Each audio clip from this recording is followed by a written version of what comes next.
Wala angay nga ikabalaka ang mga konsumante ug karning baboy sanglit wala nakasulod dinhi sa Davao Region ang mga karning kontaminado sa African swine fever.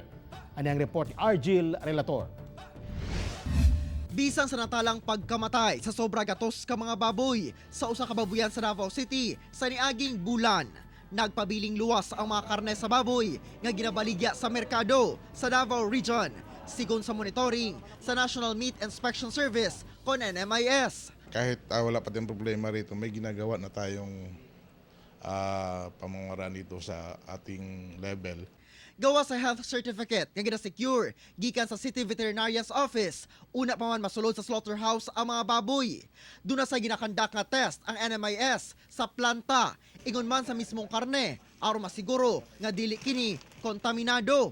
Through sensory evaluation at the same time antemortem inspection, makikita namin ang live animal kung merong possibility na mga sakit, no? Sa laboratory sa NMIS 11, tarang klase sa karne ang ginapailawom sa swabbing, gikan sa slaughterhouse, poultry dressing plant, o carcass o patay nga lawas sa hayop.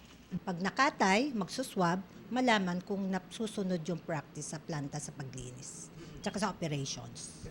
Kauban si Jojo Solarte sa kamera. Ako si Argil Relator para sa One Mindanao.